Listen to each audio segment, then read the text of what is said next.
किसी प्रिज्म में जब लाइट इंसिडेंट करता है तो उसका होता है डेविएशन, और वो जो एंगल ऑफ डेविएशन होता है वो डिपेंड करता है एंगल ऑफ प्रिज्म पे, वो डिपेंड करता है प्रिज्म जिस मटेरियल से बना हुआ है उस मटेरियल का relative refractive index with respect to surroundings, और साथ ही साथ ये एंगल ऑफ इंसिडेंस पे और एंगल ऑफ एमर्जेंस पे भी डिपेंड करता है। तो जो डेविएशन है ये कांस्टेंट नहीं होता एक प्रिज्म में, ये बहुत सारे फैक्टर्स पे डिपेंडेंट होता है। तो जब ये कांस्टेंट नहीं है तो इसका एक मिनिमम वैल्यू भी होगा डेविएशन का।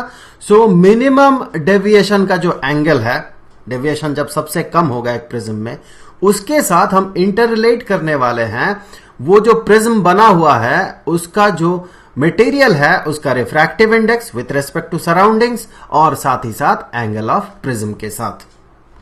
तो सबसे पहले हम लिख लेते हैं एंगल ऑफ प्रिज्म जो है वो ये वाला एंगल है, एंगल ए, और ये जो ए बी सी है, ये ए बी सी ये एक प्रिज्म है, और सराउंडिंग्स का रिफ्रैक्टिव इंडेक्स हम मान रहे हैं ये है n1, ये एब्सोल्यूट रिफ्रैक्टिव इंडेक्स है सराउंडिंग्स का, और जो मटेरियल है उसका एब्सोल्यूट रिफ्रैक्टिव इंडेक्स है n2।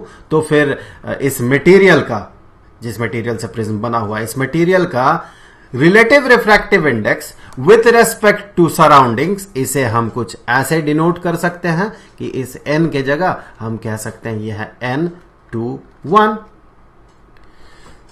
तो हमें इन्हें इंटर रिलेट करना होगा। तो चलिए देख लेते हैं डेविएशन कैसा होगा यहां पर। तो उसके लिए मान ले एक लाइट रे इंसिडेंट कर रहा है कुछ इस तरह से इस प्रिज्म में, यहां पर इस पॉइंट में। तो ये इंसिडेंट रे जो है ये PQ रे है, PQ, और ये हो जाता है प्रिज्म के अंदर थोड़ा सा रिफ्रैक्टेड, ऑब्वियस सी बात है रिफ्रैक्शन होगा इसमें, और ये यहां से फिर से रिफ्रैक्टेड होके बाहर निकल जाता है, एमर्ज कर जाता है। तो यहां ये जो लाइट रे है PQRS पाथ ट्रैवल कर रहा है, तो हम कह सकते हैं ये PQ है इंसिडेंट रे और ये RS है एमर्जेंट रे। और भी कुछ चीजें हमें यहां पर कंसीडर करना होगा। एक नॉर्मल हम कंसीडर करेंगे दोनों पॉइंट्स पे, जहां इंसिडेंट कर रहा है ये लाइट रे और जहां से एमर्ज कर रहा है। तो दो नॉर्मल्स, एक तो इस जगह पे, इस पॉइंट पे, Q पॉइंट पे, उस सरफेस पे जिस सरफेस पे ये लाइट इंसिडेंट किया हो, और एक इस R पॉइंट से उस सरफेस पे जिस सरफेस पे पॉइंट R रिसाइड कर रहा हो। तो ये कुछ ऐसा दो नॉर्मल्स हमने यहां पर ड्रॉ कर लिए। यहां इसे एक नाम दे देते हैं, यह है N, पॉइंट N। और अब देखते हैं यहां पर डेविएशन कितना हो रहा है। तो डेविएशन के लिए इस PQ जो लाइट रे है इसको आगे बढ़ाते हैं थोड़ा सा, और उधर से RS को भी पीछे ले आएंगे। तो यहां से आगे बढ़ा देते हैं कुछ ऐसे लाइट रे को। अगर प्रिज्म नहीं होता तो इस डायरेक्शन में प्रोपेगेट करता लाइट रे जो कि PQ लाइट रे है, और ये RS जो है उसे अगर पीछे ले जाते हैं तो वो कुछ ऐसा यहां पर मीट करेगा। तो इस पॉइंट को एक नाम दे देते हैं, ये जो पॉइंट है जहां पर ये दोनों मीट किया है ये पॉइंट, ये चलिए इसे M कहते हैं। तो यहां पर एंगल ऑफ डेविएशन कौन सा एंगल होगा? एंगल ऑफ डेविएशन यहां पर देखें ये वाला होगा एंगल ऑफ डेविएशन, इतना लाइट रे डेविएट किया है। और साथ ही साथ कुछ और एंगल्स देख लेते हैं। ये होगा एंगल ऑफ इंसिडेंस, इसे हम कहते हैं एंगल ऑफ एमर्जेंस, और साथ ही साथ यहां पर इसे डिनोट करते हैं R1 से, और इसे चलिए डिनोट करते हैं R2 से। तो यहां पर हमें जो इंटर रिलेट करना होगा वो जो है डेल्टा M अर्थात मिनिमम डेविएशन, जो कि इसी के साथ रिलेटेड होगा किसी तरह से, आगे चल के हम देखेंगे, और एंगल ऑफ प्रिज्म जो कि ये वाला एंगल है, और साथ ही साथ refractive index of the medium with respect to surroundings. यहां बाकी जो एंगल्स यहां पर आप देख रहे हैं I है, R1, R2, E, ये सारे एंगल्स ये हमने इसे प्रूव करने के लिए या फिर रिलेशन को डिराइव करने के लिए इंटरमीडिएट टर्म्स है। लेकिन अगर आप ध्यान से देखेंगे ये जो N21 है उसमें अपीयर करेगा ये I और R1, बिल्कुल करेगा। ये एंगल ऑफ इंसिडेंस है और ये एंगल ऑफ रिफ्रैक्शन है R1। तो इसके साथ किसी तरह से हम इन दो एंगल्स को इंटर रिलेट कर सकते हैं। और अगर आप देखें कि मिनिमम डेविएशन के साथ किसी तरह से हम बाकी एंगल्स को इंटर रिलेट कर सकते हैं जियोमेट्री से, तो हमारा पहला टास्क होगा ये जो एंगल है, एंगल ए, एंगल R1 और एंगल R2, इन्हें किसी तरह से इंटर रिलेट करना। तो देख लेते हैं हम कैसे इंटर रिलेट करेंगे। तो इसके लिए सबसे पहले जो हम कंसीडर करेंगे वो हम कंसीडर करेंगे एक क्वाड्रिलैटरल, और वो क्वाड्रिलैटरल है ये क्वाड्रिलैटरल AQNR। सो इस क्वाड्रिलैटरल में अगर आप देखें, हमें पता है कि एक चतुर्भुज जो है, क्वाड्रिलैटरल जो है, उसका जो 4 एंगल्स है उनका जो समेशन होता है वो 360 डिग्री होता है। तो यहां पर ये तो नोन एंगल है, गिवन एंगल है A। यहां ये जो एंगल बनेगा ये 90 डिग्री का होगा, क्योंकि हमने माना है ये एक नॉर्मल है इस सरफेस पे। उसी तरह से ये एंगल भी 90 डिग्री बनेगा, और बच गया ये एंगल। तो इन चारों का जो समेशन होगा 360 डिग्री होगा। तो ये तो एक अननोन एंगल है। इसके साथ आगे चल के हम इस R1 और R2 को इंटर रिलेट कर सकते हैं। तो R1 और R2 इक्वेशन में आ जाएगा। उसके साथ हम किसी तरह से इंटर रिलेट कर सकते हैं यहां I को, यहां E को, एंगल E को और डेल्टा को। तो हमारा पहला टास्क है, हम कंसीडर करेंगे क्वाड्रिलैटरल AQNR।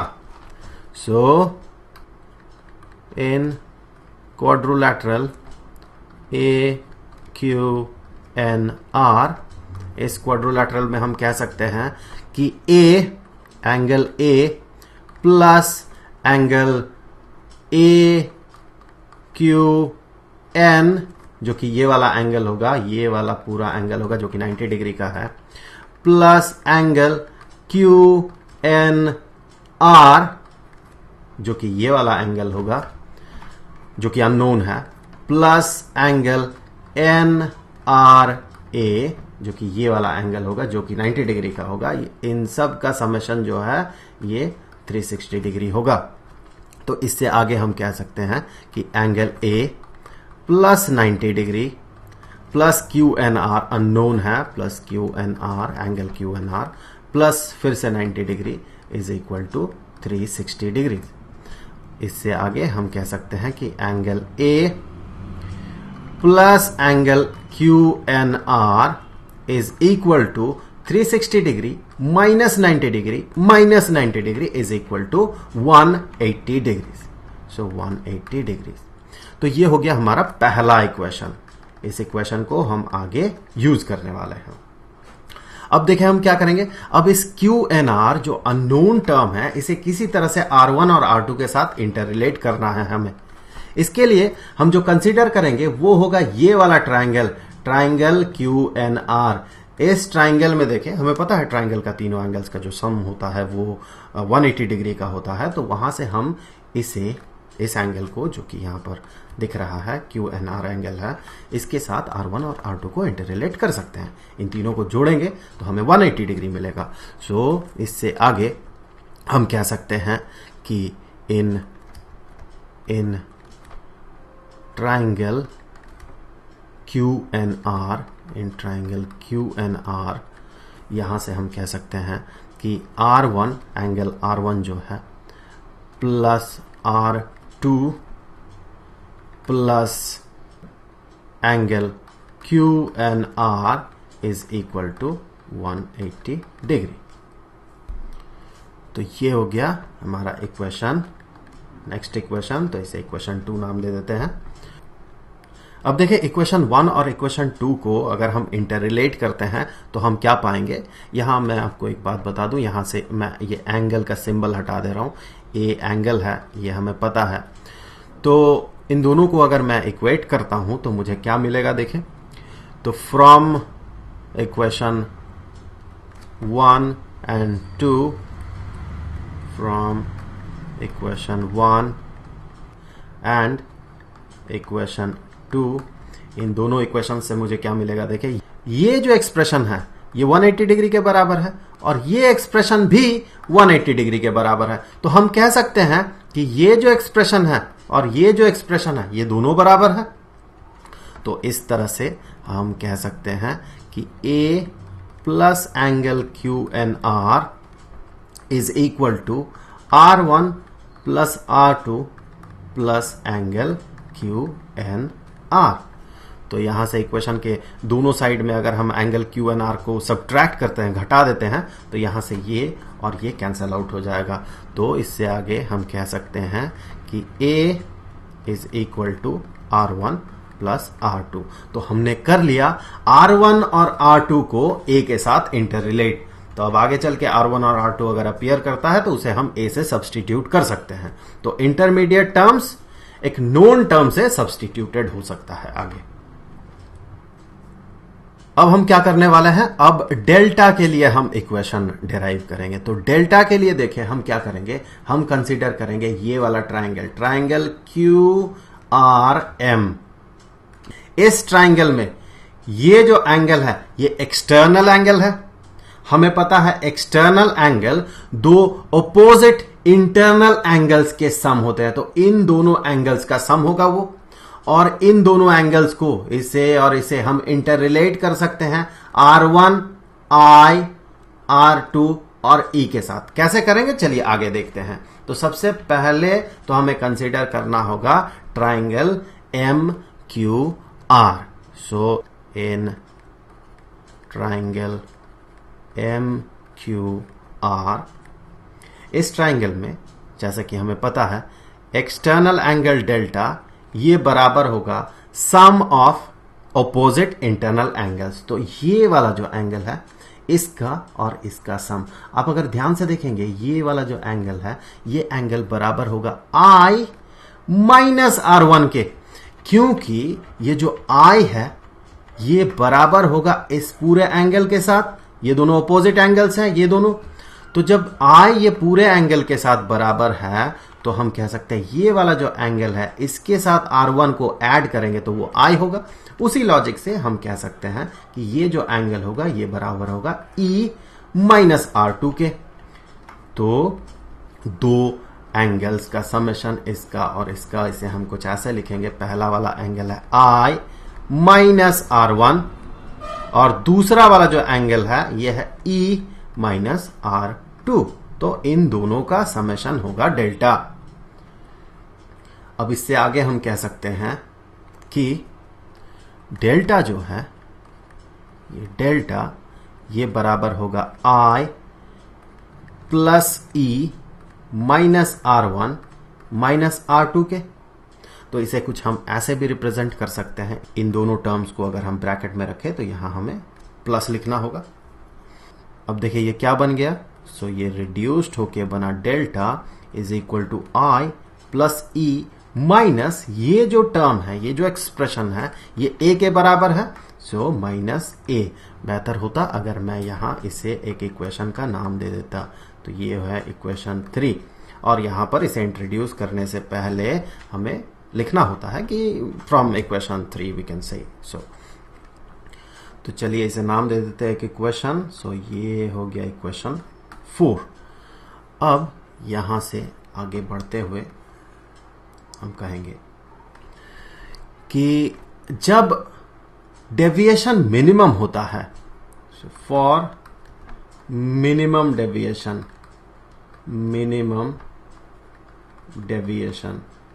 अर्थात एंगल ऑफ डेविएशन जो है सबसे कम हो जिस सिचुएशन में, उस सिचुएशन में अर्थात हम इसे ऐसे भी रिप्रेजेंट कर सकते हैं मैथमेटिकली, दैट इज डेल्टा जो कि एंगल ऑफ डेविएशन है is equal to delta M.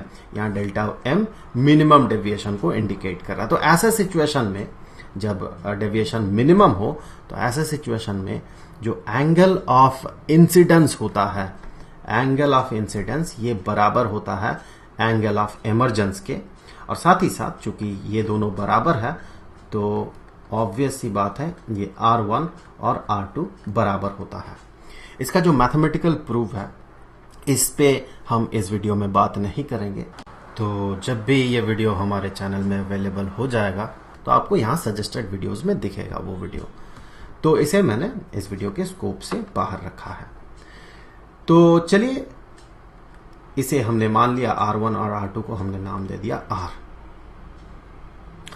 तो फिर अगर ऐसा हो, जब डेविएशन मिनिमम हो, तो जब ये दोनों बराबर हो और इन दोनों को हम r से डिनोट कर सके, तो देखिए इक्वेशंस कैसे रिड्यूस हो जाएंगे। तो फ्रॉम इक्वेशन 3 से हम कह सकते हैं कि a जो है ये बराबर होगा r1 प्लस r2 अर्थात r प्लस r जो कि 2r के बराबर है। So a is equal to twice of r। इससे आगे हम कह सकते हैं कि r is equal to a over 2। तो इसे भी एक नाम दे देते हैं, ये हो गया इक्वेशन 5। और उसी तरह से अगर हम रिड्यूस करते हैं इक्वेशन 4 को, ये वाला जो इक्वेशन है, तो देखें हमें क्या मिलेगा। सो फ्रॉम इक्वेशन 4 हमें क्या मिलेगा, देखें कि डेल्टा, जो कि अब डेल्टा नहीं रहा, डेल्टा m बन चुका है। So delta m is equal to i plus E. तो इसे हम ट्वाइस ऑफ i कह सकते हैं क्योंकि e तो i के बराबर है। सो e के जगह अगर i लिखते हैं तो i plus i, so twice of i minus a। अब इससे आगे हम कह सकते हैं कि i इज इक्वल टू, इसी इक्वेशन से आगे i is equal to delta m plus a divided by 2। तो इसे एक नाम दे देते हैं इस इक्वेशन को, ये हो गया इक्वेशन 6। तो यहां पर देखें i के साथ हमने डेल्टा m और a को इंटर रिलेट किया है और r के साथ हमने a को इंटर रिलेट किया है। तो अब अगर हम स्नेल्स लॉ इंट्रोड्यूस करते हैं तो होगा क्या। स्नेल्स लॉ से हम refractive index of the medium with respect to surroundings जो है उसके साथ हम I और R को इंटर रिलेट कर सकते हैं और आगे हम जाके इंट्रोड्यूस कर सकते हैं इन टर्म्स को। तो हम कर लेंगे सबको एक साथ इंटर रिलेटेड, जिन्हें हमें करना था इंटर रिलेट। तो चलिए देख लेते हैं कैसे करेंगे हम। तो इससे आगे हम इंट्रोड्यूस करने वाले हैं Snell's law. So from Snell's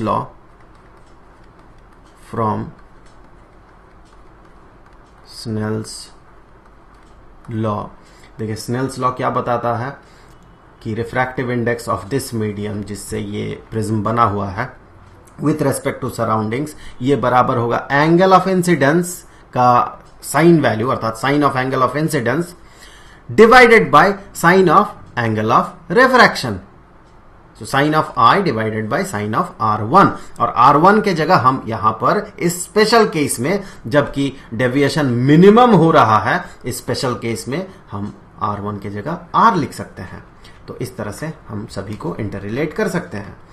तो from Snell's law, refractive index of the medium with respect to surroundings is equal to sine of I divided by sine of R। इससे आगे कि refractive index of 2 with respect to 1, medium 2 with respect to medium 1 is equal to sine of I के जगह हम put करेंगे ये वाला value.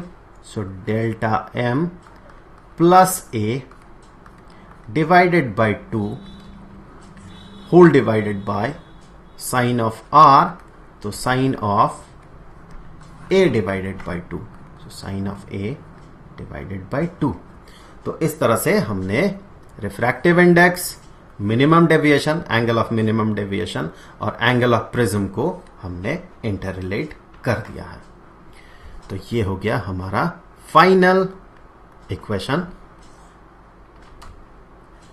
और इससे आगे अब हम क्या करेंगे, एक स्पेशल केस कंसीडर करेंगे जहां पर प्रिज्म बहुत पतला होगा, फॉर वेरी थिन प्रिज्म।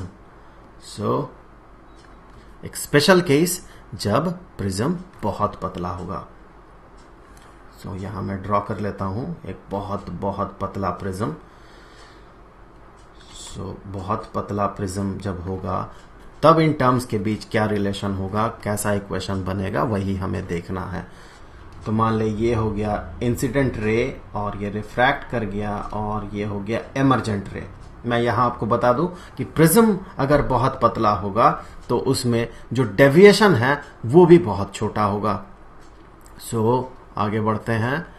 हम प्रोसीड कर देते हैं इस इंसिडेंट रे को और हम प्रोसीड कर देते हैं इस एमर्जेंट रे को, और यहां पर हमें मिल गया एंगल ऑफ डेविएशन। तो एंगल ऑफ डेविएशन और ये रहा एंगल ऑफ प्रिज्म। ये दोनों बहुत छोटे हैं क्योंकि प्रिज्म बहुत पतला है। सो स्पेशल केस है ये, स्पेशल केस कैसा कि प्रिज्म जो है ये बहुत पतला है, इट इज वेरी थिन। सो इसका मतलब जो होगा ये जो A है इट टेंड्स टू 0 और साथ ही साथ डेल्टा ये भी टेंड्स टू 0, ये दोनों 0 के बहुत करीब होगा। तो ऐसे सिचुएशन में देखिए ये वाला जो एक्सप्रेशन है ये किसमें रिड्यूस हो जाएगा। हमें पता है कि एक एंगल x अगर ये टेंड्स टू 0 हो तो sine of x is equal to x, या फिर दूसरे शब्दों में कहें sine of x divided by x is equal to 1, जो भी कह लें आप। तो यहां पर साइन ऑफ दिस एंगल जब ये डेल्टा और a दोनों बहुत छोटे हो, यहां पर मिनिमम डेविएशन ये है, तो हम इसे डेल्टा m भी कह सकते हैं। सो जब डेल्टा m और a दोनों बहुत छोटे हो तो ये टर्म भी बहुत छोटा होगा, नेग्लिजिबली स्मॉल, और ये भी बहुत छोटा होगा। तो साइन ऑफ दिस एंगल के जगह हम सिर्फ ये एंगल लिख सकते हैं। तो इससे आगे बढ़ते हुए इस स्पेशल केस में हम कहेंगे n21 is equal to delta m plus a divided by 2 over a divided by 2। तो अब हम यहां से ये 2 डिनोमिनेटर का डिनोमिनेटर और न्यूमरेटर के डिनोमिनेटर को कैंसिल कर सकते हैं, और इससे आगे हमें मिलेगा n21 is equal to delta m plus a divided by a। अब अगर आप डेल्टा m के लिए इक्वेशन बनाना चाहते हैं तो यहां से आप बना सकते हैं कुछ ऐसे। आप अगर इसे लिखते हैं कि a into n21 is equal to delta m plus a, तो इससे आगे हम कह सकते हैं कि a इंटू n21, इसे अगर इस साइड में ले आते हैं अपोजिट साइड में तो ये माइनस a हो जाएगा। तो a को तो हमने कॉमन आउट किया है, तो -1 is equal to delta m। तो इस तरह से हम डेल्टा m के लिए भी इक्वेशन बना सकते हैं फॉर वेरी थिन प्रिज्म। तो ये हो गए रिक्वायर्ड इक्वेशंस। ये दोनों स्पेशल केस का इक्वेशन है, वो स्पेशल केस है जब प्रिज्म बहुत पतला हो। तो इस वीडियो में इतना ही। वीडियो पसंद आए तो लाइक करें। मिलते हैं आपसे अगले वीडियो में, तब तक के लिए गुड बाय।